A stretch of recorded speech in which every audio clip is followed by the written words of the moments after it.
Graças a Deus, irmãos.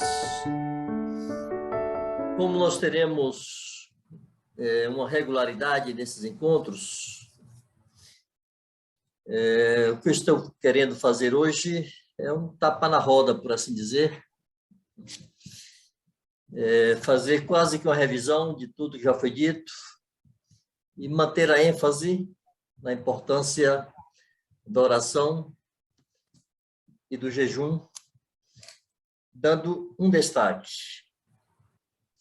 Eu não sei o quanto foi até agora nessas nossas conversas colocado na pauta.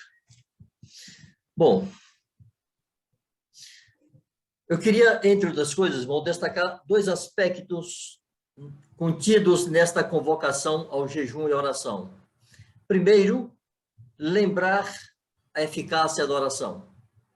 Segundo, marcar a importância do arrependimento. Em todos os movimentos bíblicos de clamor a Deus por livramento dele, havia essa nota de arrependimento. E nós precisamos nos perguntar, arrependimento do quê? E como deve ser a expressão desse arrependimento? Isso será desenvolvido ao longo da palavra, mas eu quero deixar já sinalizado que entendemos que esse arrependimento deve ser, primeiro, pessoal, segundo, coletivo, como igreja, e terceiro, representativo, como nação. E tentaremos demonstrar o porquê de cada uma dessas expressões de arrependimento. Sobre a eficácia da oração, é importante lembrarmos situações bíblicas que nos animam e que renovam em nós a confiança e a fé de que Deus, de fato, ouve as orações. Em Tiago 5, 16 a 18, o apóstolo exorta a orarmos uns pelos outros para que sejamos curados. Ele diz, ao longo do texto, que muito pode, em sua eficácia, a súplica do justo. E depois ele sinaliza com o exemplo de Elias. Ele diz que Elias era um homem como nós, ou seja, não era nenhum super-homem, não era ninguém especial, era um homem como nós, sujeito aos mesmos sentimentos. Ou seja, Elias estava exposto às mesmas fraquezas e instabilidades emocionais que nós temos. Mas Tiago acrescenta que ele orou com instância e deixou de chover por 3 anos e 6 meses. E ele voltou a orar e voltou a chover. Nós olhamos para Tiago e vemos um gigante da fé. Tiago olhava para Elias e talvez olhasse para Elias como nós olhamos para Tiago. Mas o que o ensino bíblico define nesse episódio, irmãos, é que qualquer um que teme a Deus pode orar com instância e Deus ouvirá essa oração. Nós vemos outro exemplo que sempre nos anima, que é a prisão de Tiago e Pedro. Isso está em Atos capítulo 12, verso 5. Herodes mandou prender alguns dentre os irmãos, passou Tiago ao fio da espada, e como o povo, os judeus, se agradassem, ele queria fazer o mesmo com Pedro por ocasião da Páscoa. Mas está escrito que havia incessante oração da igreja em favor dele. E nós conhecemos a situação, o episódio, em que Pedro foi liberto milagrosamente daquela prisão. Outra vez, é Deus ouvindo a oração do seu povo e respondendo conforme a expectativa que essa oração produziu. Uma outra situação que para mim é emblemática e nos serve de instrução para qualquer outra circunstância é quando Jesus anuncia o cerco de Jerusalém. Isso aqui é colocado como um juízo irrevogável. Esse cerco acontecerá. Era como se Jesus dissesse, olha, não tem como evitar. Jerusalém será cercada e será destruída. O juízo, irmãos, era irrevogável. Mas o tempo em que ele se cumpriria poderia ser alterado pela oração. E Jesus incentivou os seus dizendo: orem para que isso não ocorra no inverno, para que a vossa fuga não ocorra no inverno. Ou seja, vocês não têm como evitar que esse juízo venha, mas vocês podem definir o momento mais adequado para vocês, para que isso aconteça, e vocês sofram menos. É impressionante como os clamores da terra e a intercessão desde a terra afeta e influencia os céus e as decisões celestiais. Eu vejo nesse texto aqui um grande incentivo a que tomemos tempo para clamar a Deus, por toda e qualquer circunstância, sabendo que Deus pode interferir na história em resposta à oração dos seus. Em Amós, capítulo 7, verso de 1 a 6, de novo nós vemos Deus anunciando juízos e o profeta intercedendo a Deus pela nação de Israel. Isso aqui foi há mais de 700 anos antes de Cristo, durante o reinado de Jeroboão, um rei ímpio. Mas Amós clamou pelo povo e disse: Senhor, Israel é pequeno, como subsistirá? E Deus suspendeu o juízo por 3 vezes.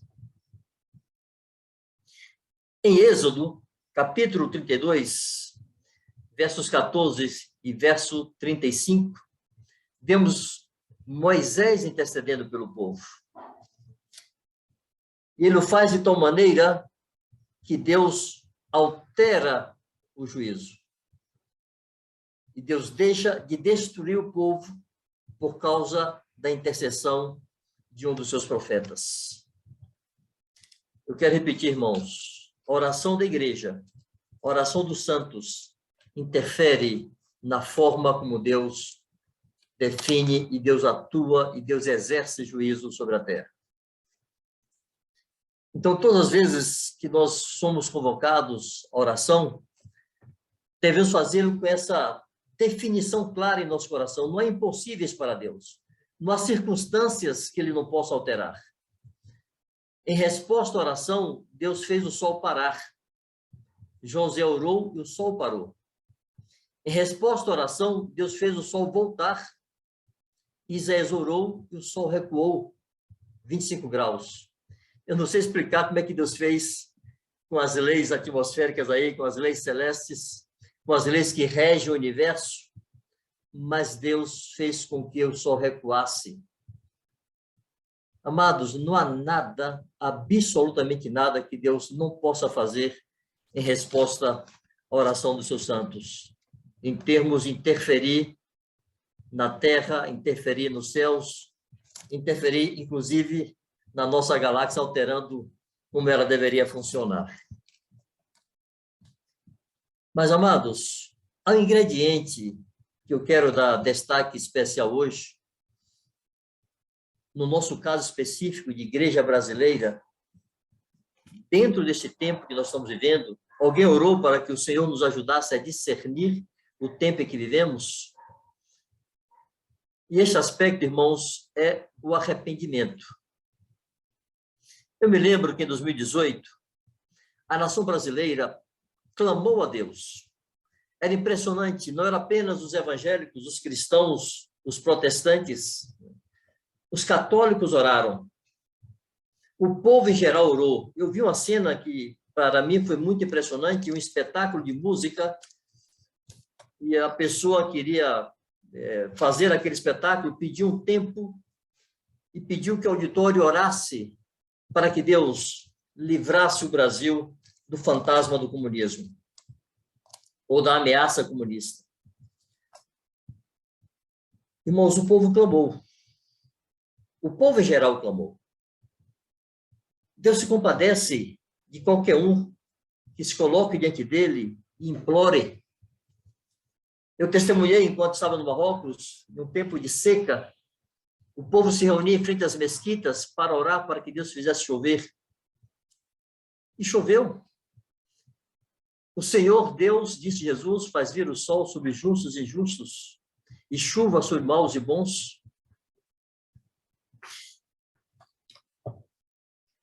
Pois bem, o povo clamou. E Deus ouviu. E Deus interferiu. Deus respondeu. E nós vimos que o chamado socialismo, progressismo, comunismo, como queira chamar, e toda a sua agenda infernal foi freada.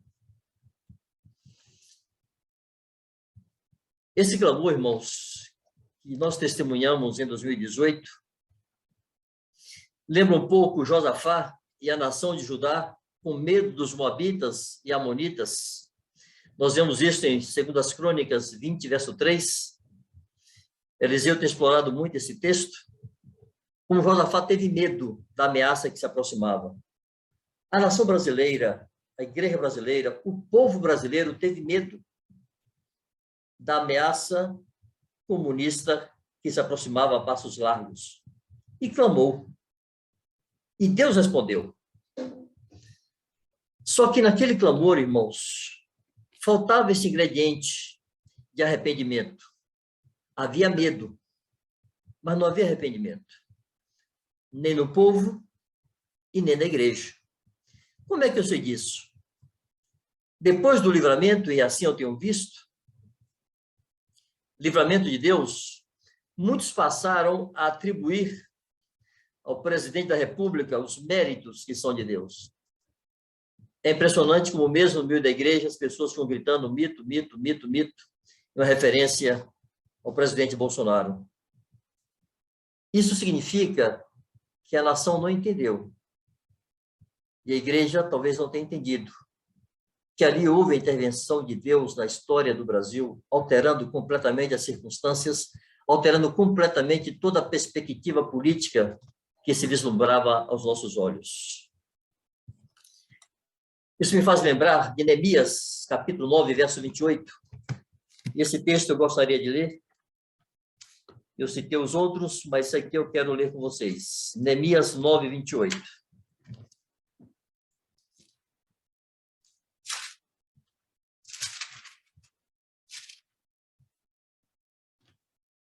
Diz assim, Neemias está aqui fazendo um repasse na história de Israel e nas intervenções de Deus, e ele diz, porém, quando se viam em descanso, depois que Deus intervia e os livrava, quando se viam em descanso, tornavam a fazer o mal diante de ti, e tu os desamparavas nas mãos dos seus inimigos, para que dominassem sobre eles.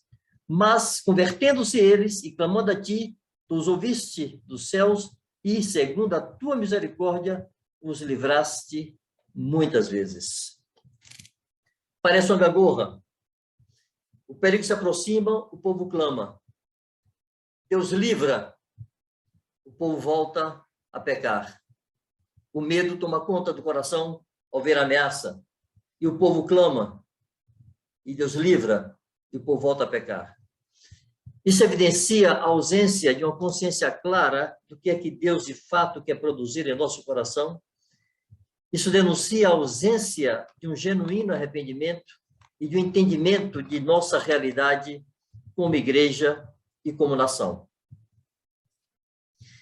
Então, nós devemos nos perguntar, devemos nos arrepender do que mesmo? Primeiro, irmãos, nos arrepender da nossa inação, da nossa omissão, da nossa negligência. Negligência essa no exercício do ministério profético em denunciar todo o desvio da nação, todo o desvio dos seus líderes, todo o desvio daqueles que governam. Quando olhamos para o Velho Testamento, é impressionante como os profetas confrontavam os reis. E como vários profetas foram perseguidos e mortos porque denunciaram a corrupção dos reis. Seja corrupção moral, seja corrupção espiritual, seja corrupção social. Não dando ao povo aquilo que o povo precisava e beneficiando-se do seu cargo e da sua função de rei e de governante.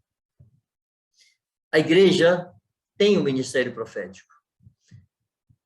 A igreja pode e deve denunciar desvios que levam desvios nas leis, desvios daqueles que governam e transformam seus desvios pessoais em leis, que transformam suas agendas e ideologias em leis, leis que vão determinar o comportamento da nação.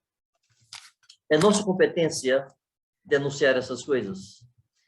Eu temo que não tenhamos feito com a ênfase e a intrepidez necessárias. Arrependermos-nos, irmãos, da negligência no exercício do nosso sacerdócio como intercessores. Eu estou falando de arrependimento e me coloco como amostra. Eu não posso falar por todos vocês, é possível que entre vocês haja pessoas, irmãos aí, que têm orado insistentemente, perseverantemente. Não foi meu caso, nesses últimos 3 anos, de seguir orando para que Deus mantivesse em suas mãos e a sua bondade, a sua misericórdia sobre essa nação. Talvez dividida em minha mente por todas as demandas do ministério, mas essa oração, embora presente, ela não foi constante. Então, no meu caso, cabe sim um arrependimento com respeito à negligência na intercessão por essa nação e por nosso povo. Segue-se a pergunta: quais as expressões deste arrependimento? Primeiro, irmãos, o arrependimento individual. A quem couber. A quem se julgar incluído nisto, como eu me incluo. Eu queria destacar aqui a situação de Ezequias, em 2 Crônicas 19, versos de 1 a 3. Desculpe, a situação de Josafá. 2 Crônicas 19, versos de 1 a 3. Josafá, rei de Judá, voltou para sua casa em paz, para Jerusalém. Isso aqui foi depois da guerra que ele empreendeu junto com Acabe, rei de Israel, um rei perverso. E Josafá, gratuitamente, se envolveu com Acabe para guerrear as guerras de Acabe e dar suporte a Acabe, um inimigo de Deus. O vidente Jeú, filho de Hanani, saiu ao encontro do rei Josafá e lhe disse: devias tu ajudar ao perverso e amar aqueles que aborrecem o Senhor? Por isso caiu sobre ti a ira da parte do Senhor. Boas coisas, contudo, se acharem em ti, porque tiraste os postes ídolos da terra e dispuseste o coração para buscares a Deus. Irmãos, nós vemos aqui um homem piedoso cooperando com o perverso.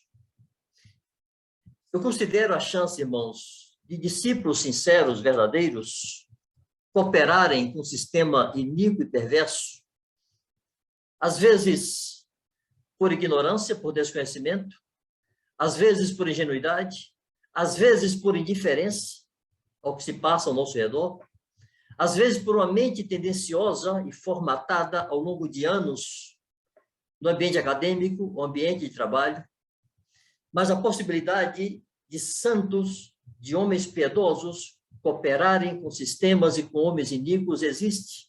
Josafá é um modelo disso. Era um homem piedoso que temia Deus, que fez reformas importantes no reino de Judá, mas associou-se a Acabe, a quem Deus chama de adversário de Deus. Irmãos, a nossa ignorância, falta de conhecimento, ingenuidade, indiferença, mente formatada, ou o que seja, isso, irmãos, não nos livra da nossa responsabilidade e culpa na participação dos processos de Deus nessa nação. E nós precisamos arrependermos-nos. Me permitam fazer uma pausa nisso aqui. Eu quero ser mais preciso, mais específico. Nós sabemos, irmãos, conforme está em 1 João 5,19, que o mundo inteiro jaz no maligno. Nós sabemos, por palavras do próprio Senhor Jesus, em João 12:31, João 14:30 e João 16, verso 11, que Satanás é o príncipe deste mundo. Nós sabemos isso. E como príncipe deste mundo, ele influencia todos os governos humanos e toda forma e sistema político da Terra está influenciado por Satanás. Todo pensamento humano, toda ideologia humana está influenciada pelo príncipe deste mundo, que é Satanás. Mas é importante entendermos, irmãos, que existem pensamentos e ideologias e estruturas de governo que não são simplesmente influenciados por Satanás, mas foram definidos e construídos por ele com um fim muito específico. E permita-me dizer, irmãos, o comunismo é um desses sistemas, criado para se opor a Deus. Antes de falar da pauta comunista como um todo, eu queria dar-lhes uma estatística. Eu vou ser breve nisso aqui, tá? A missão Portas Abertas, creio que a maioria de vocês conhecem, no início desse presente século, do século XXI, no início dos anos 2000, eles divulgaram uma estatística em que eles afirmavam que o século XX produziu mais mártires cristãos do que os 19 séculos anteriores juntos. Eu quero muito que você pare para pensar nisso. Se nós juntarmos todos os mártires do primeiro século, lá do tempo dos primeiros apóstolos, e se fala muito dos mártires daquele tempo, há livros escritos sobre isso, lançados aos leões, queimados vivos, crucificados, degolados. Há um livro chamado Livro dos Mártires, seria muito interessante se vocês pudessem ter acesso a este livro. O título é esse, O Livro dos Mártires. Conta a história dos mártires desde Estevão. Mas se nós juntarmos todos os mártires do primeiro século, todos os mártires do segundo século, terceiro século, quarto século, os 19 primeiros séculos da era cristã, os mártires de 1.900 anos, juntando todos eles, serão menos do que os mártires produzidos no século XX. Irmãos, é indispensável nos perguntar: qual foi o fator que alterou tanto essa estatística? O que levou em apenas 100 anos, desculpem, qual foi o fator que definiu que em apenas 100 anos houvesse mais mártires por causa do Evangelho do que nos 1.900 anos anteriores? Não foi o islamismo, irmãos. O islamismo já existia desde o século VII, no ano 600, quando Maomé criou o islamismo e deu início ao movimento muçulmano que se espalhou pelo mundo. Os muçulmanos já matavam cristãos desde aquele tempo, mas não foi suficiente. Houve um fator que foi determinante. E esse fator, irmãos, é exatamente o comunismo. Iniciado em 1914, com a Revolução Bolchevista. Em menos de 90 anos, esse sistema matou milhões de cristãos, todos chamados inimigos do Estado. E não há maior inimigo para o Estado comunista do que a Igreja. É muito importante que os santos parem e pensem nisso. E não façam como Josafá. Não coopere com o iníquo, ainda que tenham uma percepção incompleta. É muito importante que você desvie os seus olhos da pauta socioeconômica que tem sido a manchete principal dos comunistas no Brasil nas últimas décadas e pense que esse sistema se opõe direta e objetivamente à Igreja e a Jesus Cristo e a Deus. Eu quero de novo lembrar e incentivar livros como Torturado por Amor a Cristo, Cristo em Cadeias Comunistas e Era Karl Marx um Satanista, livros escritos por Richard Rembrandt, seriam leituras muito importantes e atuais para a igreja neste momento. O comunismo não é ateu, ele é anti-Deus, é anti-Jesus, é anti-fé, é anti-moral, é anti-Bíblia.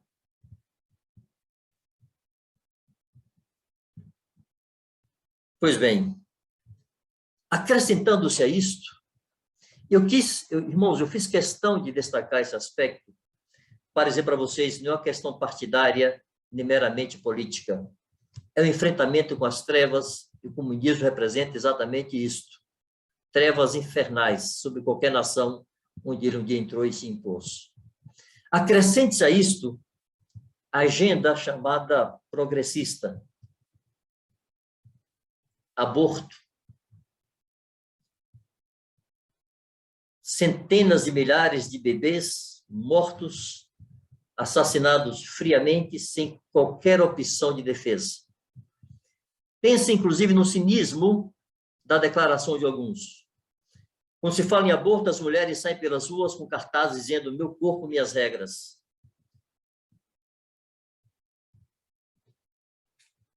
Na hora da vacina, não pode ser meu corpo e minhas regras. Ela me é imposta. É só um exemplo do cinismo e da hipocrisia que é usada nesse discurso. Pensem na ideologia de gênero, em todo o desespero e dor que isso tem trazido. É importante que leiamos o que está acontecendo em alguns países, onde vemos pais sendo presos, perdendo a guarda dos filhos, por se recusarem a chamar o seu filho de filha ou a sua filha de filho. Não podemos ver como simplesmente mais uma pauta política que está aí. A erotização de crianças, essa é uma das coisas que mais me indigna. Eu tive 4 filhos, eu tenho 10 netos.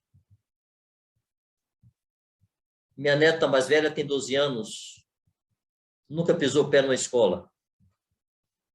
Eu fico imaginando como estaria esta minha garota exposta a toda essa loucura que está nas escolas brasileiras. Todo esse incentivo, um incentivo descarado à erotização infantil, uma exploração criminosa da sexualidade infantil. Amados, isso é a pauta progressista ou socialista ou comunista. Casamento entre pessoas do mesmo sexo. Eu tenho dito, chame de qualquer coisa, mas isso nunca será casamento, nunca será um casal, é uma dupla. É impossível, irmãos, olharmos para tudo isso e não pensarmos que nós nos calamos de maneira imprópria e que nós não oramos o suficiente, nós não denunciamos o suficiente. Se a Igreja de Deus não parar para considerar essas coisas com todo o temor, nós seremos culpados diante de Deus. Então, primeiro, que haja um arrependimento individual, de per si. Eu estou passando em revista, não meus valores, porque eles não mudaram, mas minha reação e meu comportamento diante dessas coisas. Bom, irmãos, considerando primeiro o nosso comportamento, nós precisamos, como líderes na casa de Deus que somos, avançar e nos perguntarmos o que fizemos para conscientizar e mobilizar a igreja. Que ações tomamos? Com que ênfase alertamos e advertimos a igreja sobre essas coisas? Como nos conduzimos e nos comportamos para levar a igreja a entender a realidade em que vivemos nesses dias? Esse é o segundo ponto, o arrependimento como igreja. Terceiro aspecto é o arrependimento como nação. Irmãos, naturalmente que a igreja não participa destes pecados. Mas é importante notarmos que quando Deus traz juízo sobre a nação por causa do pecado do povo, isso a Bíblia está cheia de exemplos, o sacerdote e o profeta se incluem no arrependimento dessa nação. Eu quero pegar aqui apenas 3 exemplos para ilustrar isto. Primeiro, Moisés, em Êxodo 32, verso 30 ao verso 32. Nós conhecemos o episódio. Moisés estava no monte falando com Deus. Deus viu o que o povo estava fazendo e disse para Moisés que o deixasse para destruir aquele povo, e de Moisés Deus levantaria uma outra nação. Moisés orou pelo povo e Deus tornou atrás. Moisés desceu, viu o que Deus já tinha visto, se indignou, quebrou as tábuas da lei, mandou matar todos os idólatras. Creio que cerca de 3.000 homens foram mortos à espada naquele dia pelos levitas. Mas depois Moisés volta a orar a Deus. E Moisés diz: salva este povo, ou risca-me do livro que escreveste. Irmãos, Moisés era o amigo de Deus, que falava com Deus face a face, mas ele não concebia ver aquela nação ser destruída. E Moisés se inclui. Diz: Deus, se tu não podes salvar este povo, então condena-me a mim também, risca-me do livro que escreveste. Essa atitude profética, sacerdotal, que tem que encher o coração da igreja, que é um reino de sacerdotes. Incluir-se no juízo, incluir-se na culpa, incluir-se na confissão, incluir-se no arrependimento. É importante lembrar que quando Deus trouxe juízo sobre Israel, todas as vezes, Deus não poupou e não privou os seus profetas. Daniel e Jeremias foram levados cativos, sofreram todas as dores que qualquer judeu sofreu naquela ocasião. Deus não protegeu seus profetas em uma redoma. Nós fazemos parte dessa nação brasileira. E nós devemos nos arrepender junto com essa nação brasileira. E sermos diante de Deus a expressão deste arrependimento. Esdras, no capítulo 9, versos 6 e verso 15. Eu também gostaria de ler esse texto com vocês.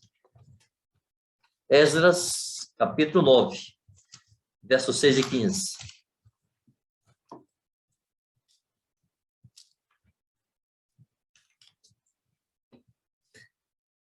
No verso 6 diz, e diz, vocês podem ler depois todo o capítulo 9, vai ser uma leitura edificante. No verso 6, Esdras diz, e disse, meu Deus, estou confuso e envergonhado, para levantar aqui a minha face, meu Deus, porque as nossas iniquidades se multiplicaram sobre a nossa cabeça, e a nossa culpa cresceu até os céus. Irmãos, Esdras não participou deste pecado, ele não cometeu este pecado, mas ele diz nossas culpas, nossos pecados. O sacerdote se inclui. No verso 15 ele diz, ah, Senhor, Deus de Israel, justo és, pois somos restantes que escaparam como hoje se vê.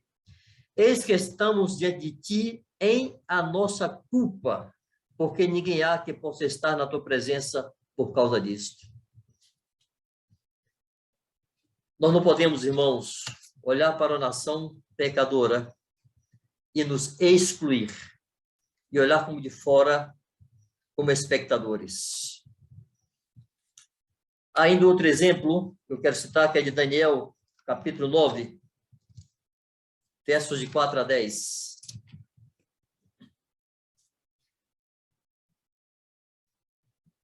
Quando ele entendeu pelos livros a profecia de Jeremias, que se cumpriu o tempo para Israel voltar do exílio, ele ora ao Senhor e diz assim, orei ao Senhor meu Deus, confessei e disse. Irmãos, me permita aqui um parêntese. Daniel não é apenas um homem muito amado, como o anjo lhe falou no capítulo 10. Diz Daniel, homem muito amado. Não é só isso. Em Ezequiel 14, quando Deus está trazendo de novo, prometendo juízo sobre o povo, Deus disse para Ezequiel assim: ainda que estivesse no meio deste povo, Noé, Jó e Daniel, eles seriam preservados por sua própria justiça, mas a minha ira não se apartaria deste povo. Daniel foi incluído entre os 3 homens justos que Deus achou. Deus olhou assim para, desde Adão até esse tempo, e viu 3 justos: Noé, Jó e Daniel. Não botou Moisés nessa turma aqui, não botou Abraão, não botou Davi. Daniel era um homem justo, de quem Deus se agradava, mas ele disse: orei ao Senhor, meu Deus, confessei, e disse: ah, Senhor, Deus grande e temível, que guarda as alianças e a misericórdia para com os que te amam e guarda os teus mandamentos. Temos pecado. Olha a expressão de Daniel: temos pecado. Ele não disse como Saul, o povo errou. Ele se inclui. Embora não tivesse ele pecado, embora fosse um dos poucos justos que Deus encontrasse na terra, ele diz: temos pecado e cometido iniquidades, procedemos perversamente e fomos rebeldes, apartando-nos dos teus mandamentos e dos teus juízos, e não demos ouvidos aos teus servos, os profetas, que em teu nome falaram aos nossos reis, nossos príncipes e nossos pais, como também a todo o povo da terra. A ti, ó Senhor, pertence a justiça, mas a nós, não disse a eles, a nós o corar de vergonha, como hoje se vê. A nós, os homens de Judá, os moradores de Jerusalém, todo Israel, quer os de perto, quer os de longe, em todas as terras por onde os tem lançado por causa das suas transgressões que cometeram contra ti. Ó Senhor, a nós pertence o corar de vergonha, aos nossos reis, aos nossos príncipes e a nossos pais, porque temos pecado contra ti. Ao Senhor, nosso Deus, pertence a misericórdia e o perdão, pois nos temos rebelado contra ele. E não obedecemos à voz do Senhor, nosso Deus, para andarmos nas suas leis que nos deu por intermédio dos seus servos, os profetas. Quando eu falo, irmãos, de oração, de um arrependimento representativo, é que nós pertencemos a essa nação. Nós somos brasileiros e essa nação tem pecado contra Deus. Em nossa confissão, em nosso arrependimento, devemos estar não apenas falando por nós mesmos individualmente, por qualquer negligência, mas orarmos pela nação, nos incluindo como brasileiros que somos. Pois bem, amados, uma oração sem ter consciência clara de por que oramos, sem termos consciência clara dos motivos de um possível juízo de Deus. Eu tenho dito a alguns próximos que se os comunistas assumirem este país, para mim será uma evidência de juízo de Deus contra essa nação. Se nós não entendemos isto, dos pecados cometidos sobre o solo brasileiro, que agridem e afetam a Deus, e não nos arrependermos juntos, nossa oração será ineficaz. Nós não podemos apenas orar como Josafá orou porque teve medo dos seus inimigos. Precisamos orar como Daniel e Esdras oraram, reconhecendo a nação e a culpa do povo, e nós incluídos neles. Eu quero concluir, irmãos, dizendo assim: nós temos algumas marcas que nos caracterizam. Todas, não sei qual é a experiência de vocês, mas quase todas, se não todas as pessoas que foram influenciadas por nós e com quem eu tive contato direto, e cujo processo eu participei, irmãos que vieram do contexto evangélico e se uniram conosco, eu entre estes, sempre se impressionaram com alguns aspectos da obra que Deus nos confiou. Se impressionaram com a simplicidade da estrutura, uma estrutura simples que funciona, discípulos que fazem discípulos, que fazem discípulos, que fazem discípulos. Se impressionaram com a firmeza da doutrina, a doutrina bem definida, tudo muito bem conceituado, nós temos padrão para tudo. Padrão para marido, padrão para mulher, padrão para pai, padrão para mãe, padrão para filhos, padrão para irmãos, padrão para empregado, padrão para patrão, padrão para vizinhos. Imaginar, nós temos um padrão definido de como os discípulos devem se comportar. E isso impressionava as pessoas. Eu tenho dito que eu nasci e cresci no ambiente evangélico, me converti no ambiente evangélico, mas até os 30 anos, quando eu vim me reunir com vocês, eu nunca tinha ouvido um ensino sobre qual é o papel do marido, qual é o papel da esposa, o papel dos pais. Nunca. Havia muito ensino sobre fé, sobre realizações, sobre outras virtudes, mas a doutrina não estava clarificada e tão definida e conceituada como eu encontrei aqui. Eu tenho dito que esses foram caminhos retos que me permitiram correr. As pessoas também se impressionavam com a contundência de nossa pregação, o Evangelho do Reino. Se impressionavam com a clareza do propósito eterno. Não é suficiente ser salvo, não é suficiente a redenção que alcançamos pelo sangue de Jesus. É necessário caminhar e progredir à imagem de Jesus. Buscar, perseguir a perfeição que é Jesus. Ser santo como Jesus, ser humilde como Jesus, servir como Jesus. Enfim, essas coisas impactavam as pessoas e também a nossa liberdade. Eu volto a dizer, eu não sei como foi com vocês, irmãos, mas eu não me lembro de nunca ninguém ter se impressionado com a nossa vida de oração. Não é a nossa marca como povo, como gente, como movimento. E eu penso que Deus quer mudar isto de maneira radical. Nós vivemos dentro de uma estrutura social que não coopera com a oração. Eu temo que muitos discípulos tenham abandonado ou nunca tenham desenvolvido o hábito da sua devocional pessoal. Essa palavrinha sua meio evangélica, né? Eu tenho dito, bendita tradição esta, seu tempo de devoção pessoal a Deus.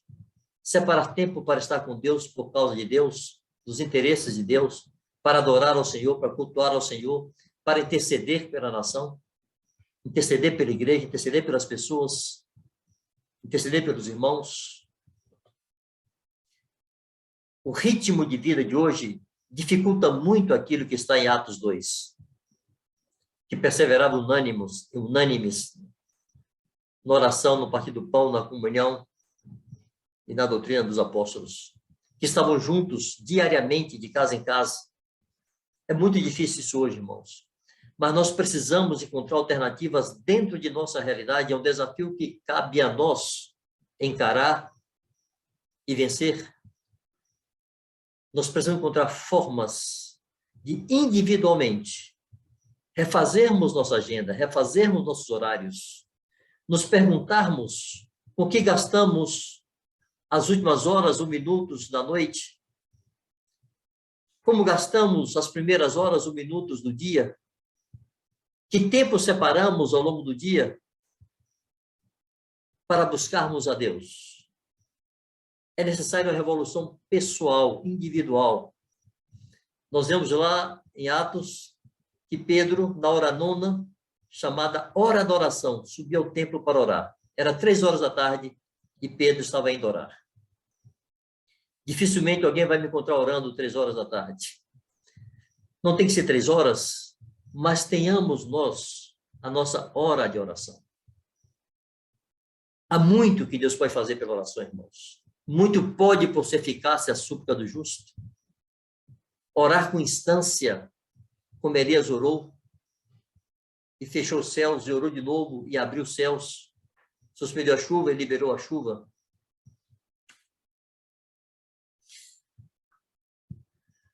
Nós devemos perseverar em todas aquelas coisas que Deus nos deu, que foi uma marca em nossa caminhada, e que revolucionou tantos ministérios, e fazer prosperar em nosso meio aquilo que Jesus fala em Lucas 18, verso 1. Não ser esforços esporádicos localizados, mas ser uma marca do nosso caminhar. o dever de orar sempre, sem nunca esmorecer. Que esse momento conflituoso, esse momento de desafio, de convocação ao jejum e oração, produza em nós um ímpeto pela oração, que permaneça. Porque, amados, tempos difíceis virão. Nós vimos como Deus protelou juízos sobre a nação de Israel, ouvindo a oração dos profetas. Deus pode protelar sobre o Brasil, Deus pode nos dar mais tempo, Deus pode dar-nos tempo suficiente para capacitarmos-nos, para nos exercitarmos, para habilitarmos uma nova geração de discípulos e obreiros que esteja apta, uma geração que esteja apta para estar de pé diante do Filho do Homem, esteja apta para enfrentar todas as adversidades que certamente sobrevirão sobre a terra. Uma geração que seja plena de esperança e gozo no Espírito Santo, da bendita esperança da manifestação da vinda do nosso grande Deus e Salvador Cristo Jesus. Uma geração que se alegre nessa esperança. Como Paulo diz, alegrai-vos na esperança. Sede pacientes na tribulação. Perseverai na oração. Oração exige perseverança. Eu gostaria muito que nós nos estimulássemos uns aos outros, nesse ambiente, nas igrejas, nas casas, nas juntas e ligamentos, nos animássemos, nos incentivássemos a orarmos a Deus, a continuarmos orando a Deus. Não fazemos aquilo que Neemias denunciou, orar no tempo de angústia, relaxar no tempo de paz, voltar a orar quando a angústia retorna. Mas vivermos um tempo continuado de oração ao Senhor, de adoração ao Senhor, de culto ao Senhor.